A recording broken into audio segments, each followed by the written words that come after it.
I'm now very excited to introduce our moderator for the next panel. Where is he? There we are. We've got Tim Keogh, a good friend and colleague. Tim Keogh is the CEO and president of AmeriCann. Tim offers a unique combination of first-hand experience in the cannabis industry, from licensing to operations in multiple states, an extensive background in real estate development. He's the CEO of AmeriCann, a publicly traded agricultural technology and CPG company that is developing state-of-the-art infrastructure in regulated markets. Tim is also the director of the vertically integrated registered marijuana dispensary that is currently cultivating, processing, and dispensing cannabis in Massachusetts, FASC, a board member of Responsible Regulations Alliance, an invited speaker at cannabis industry conferences throughout the country and here. Thank you for being here. And went to school at Mount St. Mary's. So thank you, Tim, for being here.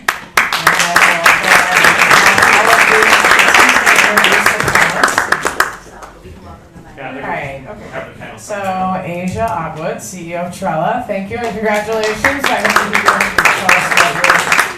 Angela Brown of Teabearing, and Susan.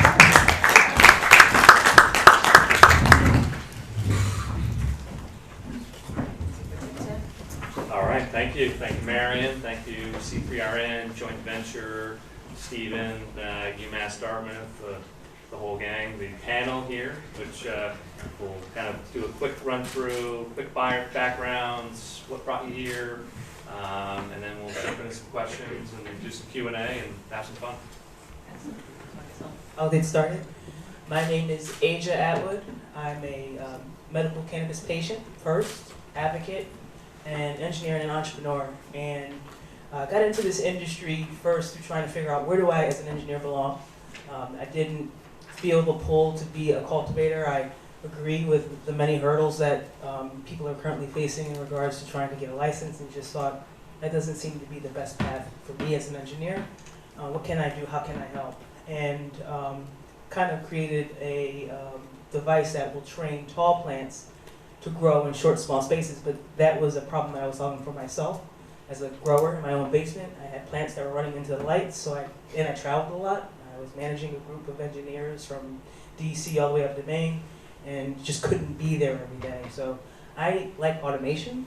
I like being able to, have my own plants, grow my own plants, consume my own plants. So I'm all about trying to find solutions that will help people home grow and also reduce their operating costs if they're doing it on a commercial scale as well. So the name of the company that me and my co-founder started is called Trella Technologies. You may have seen it. So it's a device that you may see videos where you see a plant growing sideways over time. That's us. So I'm very thrilled and excited to share the panel with my fellow panelists. And if you're looking for more information, please see me at asiaatwood.com. Thank you. My name is Angela. I'm the co-founder of Teabearing. We are a licensed product manufacturer here in Massachusetts. One of the first locally owned groups to get a provisional license last year, so we're very excited. We'll be launching product to market just after the new year under the brand Coast Cannabis. Coast products will be made with all organic and all natural products, focused on ethically sourced chocolate, infused gummies, and then we'll have a line of concentrates as well.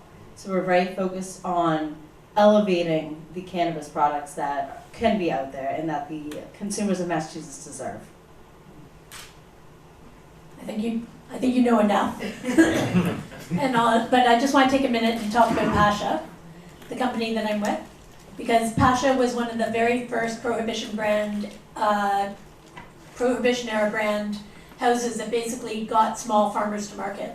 It was in an age of, Michael spoke to the mass amounts of disaster that's going on in Canada right now that will affect your market and will actually affect your ability to invest in other people's amazing ideas and actually get capital. Pasha is the only company that basically went out and paid the Prohibition gray market brands for their brands to agglomerate them. All of the members of those brands are working with our company, and it's basically every advocate in British Columbia is working for Pasha. If you look at our team, you'll see a group of really passionate women that are advocating for cannabis and the small growers, and to make sure that the micro licenses get to market. So I just wanted to talk about Pasha for a minute. No, excellent. Yeah, thank you, all for jumping in. And Susan, while we're talking about taking this idea, which I think we'd all like to learn a little bit more about, because I think it does apply here. But taking an idea, whether it's a big idea, and that can be for a small business, it's still a big idea. How do you take that and kind of scale up, and what are some of the lessons you've learned? Whether you're taking an idea for a big business or a small business, I look at it in the same way. Every day you have tasks, and they may seem daunting if you look at them all together, but your emotional intelligence, as Michael's pointed out, but basically breaking down tasks and doing something every single day that will get you to market. Whether it's cold calling finance people, going into banks and changing their minds about cannabis, or talking to your parents and getting cash, mortgaging your house and talking to your family, all of the conversations that have to happen to get any idea to market.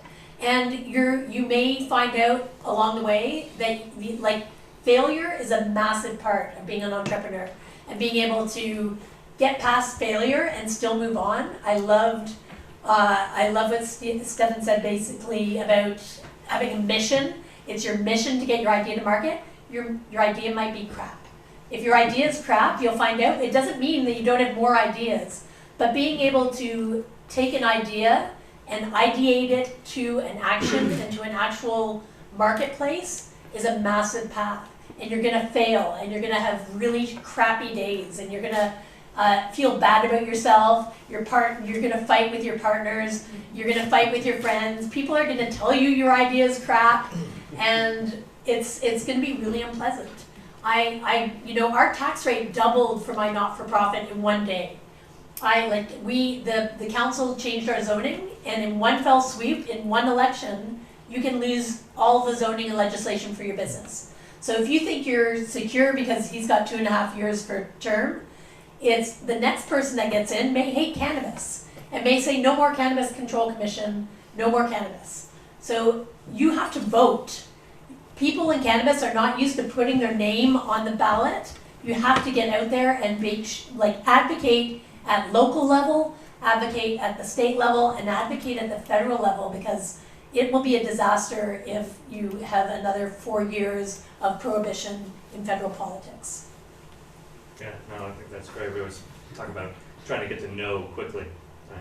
That's a good way to kind of take your marching orders. And you'd be surprised at how many times it actually is a yes or a soft no, which is really a yes in terms of being persistent with getting your idea forward. Angela, maybe if you could share, just along those lines, this idea of the market evolving, and you coming in with a kind of small business, locally owned, what your perspective is on large and small companies and how they can exist in the market. Sure. It's actually something I'm very passionate for. I think as an entrepreneur, you go out fundraising, you get told, no, your idea stinks, you're never going to survive against bigger name, insert MSO here. And you have to step back, and I always say, well, I'm a consumer first, and as a consumer, I want multiple choices. I believe we can look back and see that it's been the small businesses that have really changed the main market. You look into cereal. Without kind of Kashi coming in, and I think it was like the 90s or so, they really drove the market, and you saw Kellogg come in and buy them because they saw that they were creating a new market of a healthy cereal, not a sugar-loaded cereal. I just think that it would be silly for us to think that small businesses and large businesses don't deserve to be in this industry and that we can't support each other.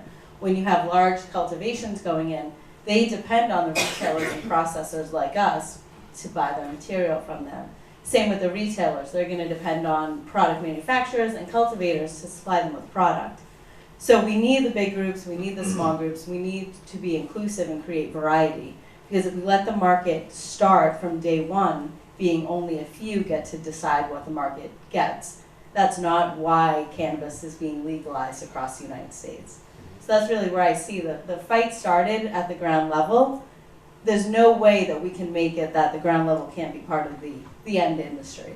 Yeah, no, that's great. And I think, maybe I'll ask Susan quickly, but I think this applies for everyone, and definitely want to get your insight on this. But we talked about capital, timing of capital, like from your perspective, and maybe we'll just run down the line. When is the right time as an operator, as an entrepreneur, to raise funds? And then we can talk about some of the different ways that you guys have done that, just to give some concrete examples. Yeah, so I just want to Angela's point, 80% of businesses are small, medium-sized businesses in both of our countries. That's a massive number. So if we hear about the massive corporations, of which there's like 5, and they buy up everything, and they own everything, and nowadays the model is basically buying out your business. So a lot of small businesses get into business expecting to be bought out nowadays. And it drives me crazy because we have really viable small businesses. And it's exactly that, it's filling holes in the market.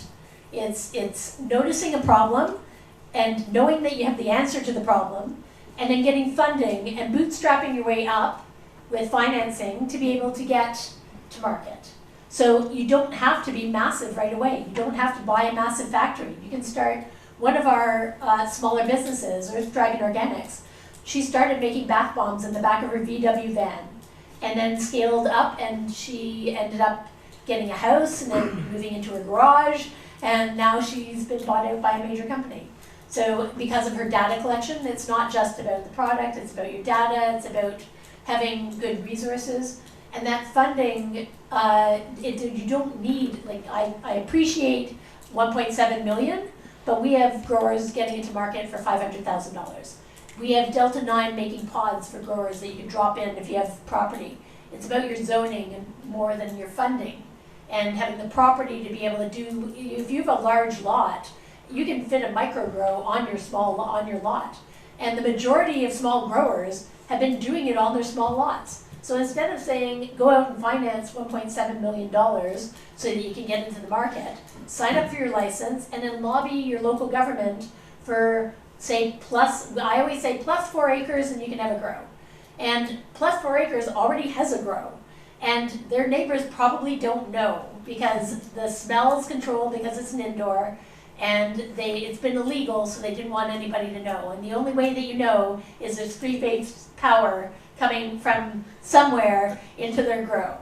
So just legalize your already existing industry. The cosmetic industry is massive. It's the same thing as legislation to make sure that people can actually make the cosmetics and get those things to market, or extracts or organics. But your laws are a lot looser here. It's a lot easier to get those products to market. We don't even have edibles yet. As far as fundraising for us, I would say start earlier than you think because it takes a lot longer than you think. I know Michael knows we started talking last year, I think. So my partner and I were lucky. We were able to take on all the capital that we needed to raise, but it is tough. There's a lot of unknown. Raising money is difficult, but you're raising it in an industry that has no rule book, there's no blueprint, especially when you're talking to investors in states where it's not legalized. It's very hard for them to truly understand what they're getting into. So, as Michael said, start early, raise a little bit more than you need because it is very expensive here in Massachusetts, but also make sure you know who you are taking money because not all money is good money. And you can lose yourself and your vision if you take money from someone that doesn't have your same motivation or at least your same principles. And I think I'll give you a little intro, just because I want to take a focus on this kind of innovation and inclusion. So we kind of have this landscape of the industry that we're working with, and kind of the capital raising component.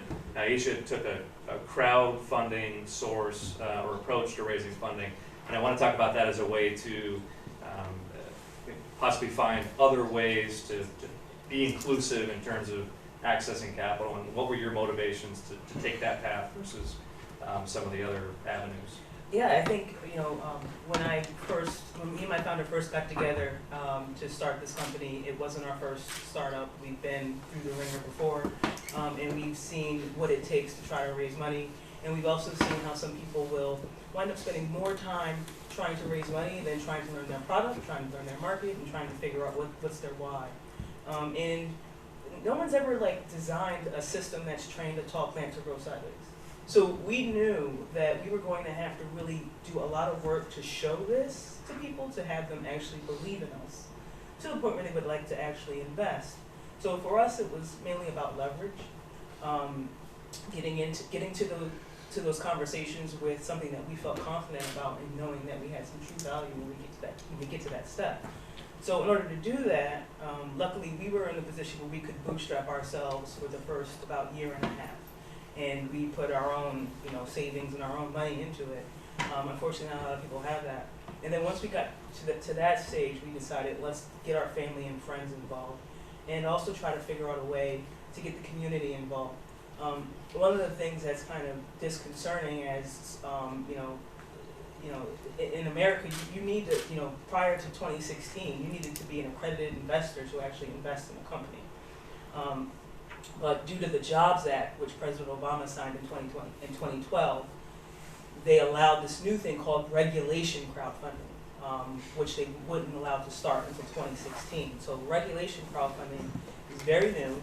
It's just been allowed since 2016, and you don't hear a lot about it. But basically, what it is it's like Kickstarter or Indiegogo, but instead of giving away product or giving away a service, you're actually giving away a part of your company, some sort of ownership, or taking on a loan, so that the person is giving you money, but they're getting back some sort of financial incentive. And it removes that barrier for the accredited. You don't have to be an accredited investor. So an accredited investor meant that you had to be worth more than $1 million or make more than $250,000 a year. I think that may have changed in the last year or so, but you basically, that's not my parents. That's not the majority of the people that that I live left and right to. It's not the majority of the people that I commune with and share cannabis stories with. I wanted the community to be a part of this. So when we're successful, they're successful as well. And the other thing is, it also kind of made us prove to ourselves that people understood and believed in what we were trying to do. And hopefully that will show other investors when we're ready to get to that, a seed round or Series A round, when we're ready to start talking about equity and doing things over $1 million. We've shown some traction, that we are able to work on a very small budget, that we're able to still progress over 3 years and get ourselves through 5 prototypes. And we're also actually able to, share our brand. So we're trying this process because we want to kind of, check a few boxes before we get to the point where we're ready to give away ownership of the company. Because that's, I won't say it's inevitable, but to scale something like we're trying to scale, we will probably have to do that. So we wanted to make sure that we came to the table as prepared as possible. That's great. No, thank you for sharing that. So just kind of shifting gears a little bit and looking at, diversity and inclusion and what we can do specifically here in Massachusetts, but really, we take a bigger look at the cannabis industry, on a national or global perspective here with our Canadian friends. What are some of the things that we can do to create diversity, to create inclusion into the industry that are happening now, that are working, and what are some ideas of things that we can bring in that aren't currently happening that could help move this forward? Yeah. So one of the things that I think is really great about the cannabis industry is there's so much needs to be done outside of directly selling the product. There's picks, there's shovels, and I think that's where a lot of people that are previously being held out. I mean, when you hear 1.7 million or even 500,000, a lot of people are going, okay, I can't play in this game. But if you are an HVAC mechanic, if you are, a machinist, if you are a realtor, you can get into the industry and participate from what you already know, from the career or your experience that you already have. You don't have to go through the process of trying to get that license, trying to sell your town on your idea, and going through all of the hurdles that come with that. And because you don't have to go through that process, it's open to anybody. It's about emotional intelligence, tenacity, and staying focused on what you want to do. But you have to, I think outside of the box The more you think outside of the box, the more you'll be able to see that there's so much opportunity here for people to get involved without having to go through the CCC. And I think that's also a way for us to get more diversity, because that allows more people to try to enter into the industry as well. Specifically for Teabearing, this is obviously something that means a lot to us. My co-friend and I are fortunate that our previous lives both were in the startup technology world in Boston, where it's very diverse. You often work at companies with people from various backgrounds. A lot of time people are coming from other countries and bringing their experiences to the company. So I was always very fortunate. I also grew up in a very diverse neighborhood. So for me, it just became the idea of how do I build the best team? Because I am a first-time entrepreneur, so I know my team that I'm surrounding myself with is even more important. You know, I need to depend on them. For us in Wareham, it is a disproportionately impacted area, so we are hyper-focused on hiring from Wareham. That's something that we've done, is reached out and connected with local charities. One of them specifically is called Community Connections, and what it does is it works with adults 22 plus that have mental and physical disabilities. So we're actually working specifically with their Wareham chapter of how we can bring those members of their charity in as future employees when we get to that. We are just starting hiring now. We have about a handful of employees, and happy to say over 40% are women. That's been a strong focus. We also have veterans and Wareham residents on our team. So our mindset is that the more diversity we can have in our building, it's only going to help us touch more people outside of it. And as a product manufacturer, if I can look around at my staff and know that they're representing different diversity backgrounds, different neighborhoods, different genres of likes and dislikes, selfishly, that's a perfect product testing pool, you know, to show your packaging to say, hey, would you buy this? Would your friends buy this? Because if I surround myself with people that look like me, sound like me, and like what I like, I'm only going to put out one type of product. And there's a lot more consumers out there that I want to buy my product than just my demographic. So that's just been an important thing from us from the start of forming our company, was putting things in place like a blind hiring policy. Just key things that we've learned from our experience in our industries where we felt they were very diverse and inclusive in bringing that into the cannabis. And I think for the most part, what I've seen is that Massachusetts is doing a pretty good job. I feel like when I do walk into stores, there's representation. It can get better. One thing we do is when we do post jobs, we post them not only on cannabis-specific forums, but we also use sites like Indeed.com and LinkedIn. So they're sites where someone might not know that they want to enter the cannabis space until they see that job posting and say, hey, this is pretty cool. Like, this could be me. I thought my background was only going to be finance, but I can transcend that into cannabis. So that's what we have found so far, a lot of great talent, all different walks of life coming through for the first interview, and they're bringing a lot more to the table than just being an employee for Teabearing. Great. So cannabis lacks corporate social responsibility. I will say that loud and clear. Corporate social responsibility needs to be a part of every single corporation. In Massachusetts, you have it because it's forced into, I believe that people have to pay into the equity system. That is like a credit system that isn't really going to be monitored. It needs to have outcome measurements. It needs to actually have policy behind it, and meaningful policy. What does it mean to invest in smaller communities? Where is the money going? Where's the taxation money going? In Canada, our industry is there's the handful of women that are in the Canadian industry. We are put up on panels like, oh, we have too many males, go get Susan. Or it is unbelievable how much it lacks diversity. And all of us girls, we call it male, pale, and stale. That is the cannabis industry as it is right now. And it definitely, we don't have those diversity laws.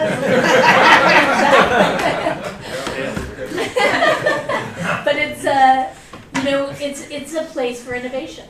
Because it's such a new industry, we really need to get policy into place that respects corporate social responsibility. And as a consumer, we have to use social media to say, what's your corporate social responsibility platform? Oh, I'm buying a tree with every product in some foreign country, or like it's really not equitable. It doesn't put back into the pockets of the people whose backs this industry was built on.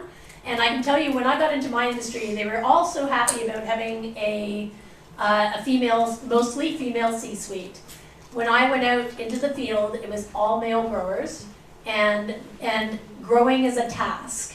Is growers that needed other industries, but the HR departments are all female, the marketing is all female, and it's all been very delineated by gender. So yes, we have women, look at our HR department, but we have 500 male growers. And you can't have tokenism in this industry. We need to reflect, we need to be better than that. It's a new global industry. And we have to start from the ground up being better than that. Because if we do it poorly, it will be pointed to. The cannabis industry, look at it, it's not diverse. It doesn't have equity. Where's the corporate social responsibility? And the money, as you say, there are crap loads of people making a lot of money, and there's a lot of people being left out of the industry that built the industry. So that inequity in itself is something that needs to be changed. And you guys are doing it with education programs and with the veterans programs, and you're lobbying for bills. And this is a microcosm of what needs to grow into a massive movement in the global cannabis industry.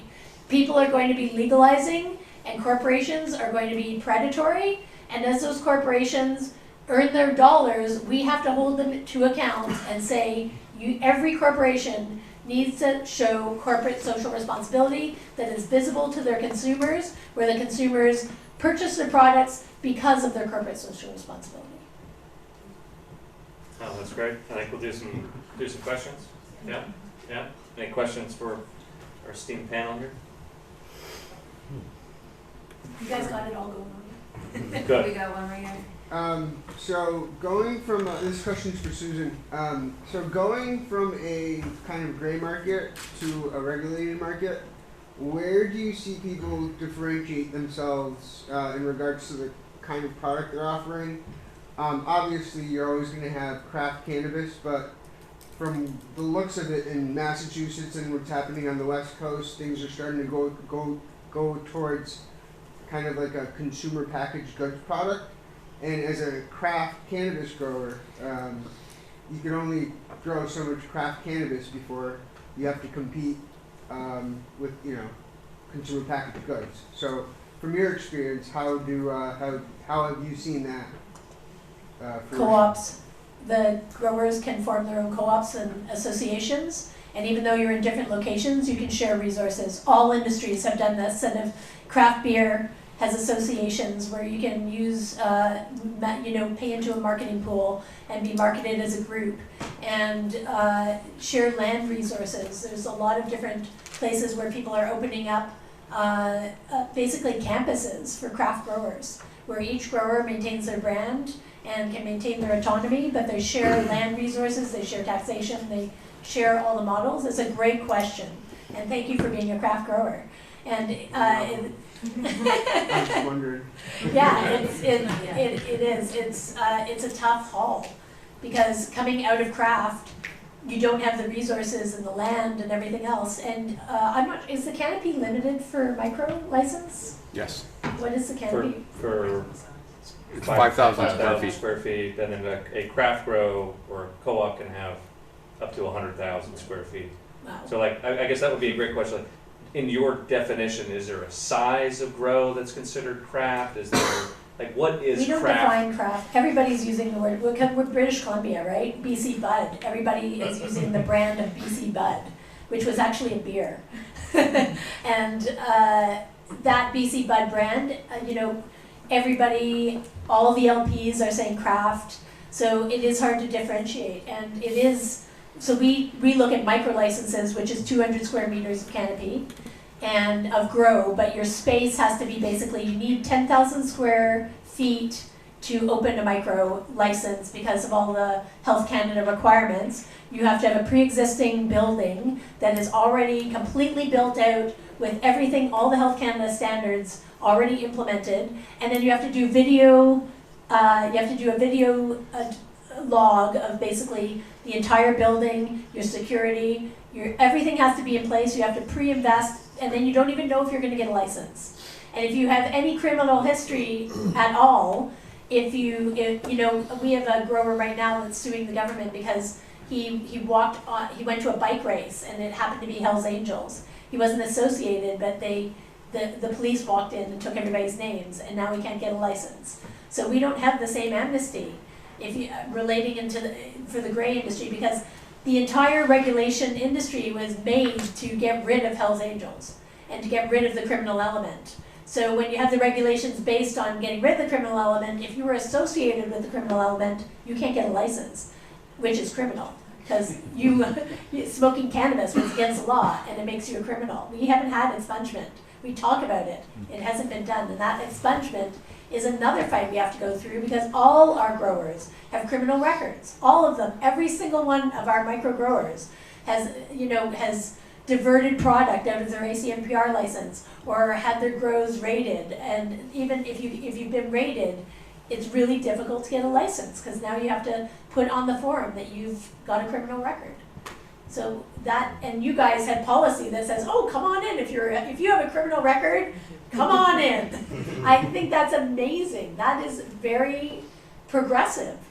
And I listening to that cannabis conference, I was blown away. You guys are yelling about having smoking lounges. And I'm just like, it's not good enough. And I'm just like, you guys get smoking lounges? That's consumption lounges? We will never have that because of our WCB rules. So there's things that why can't we have nice things? That's when we get as big as America, maybe we'll have nice things. Anybody else? Yeah, go ahead. For me, I feel like like as CEOs or like anyone else in the room, like what are you guys doing to like you said, like help out the people who like basically like started this industry that are now like they can't even get into it because of their criminal background?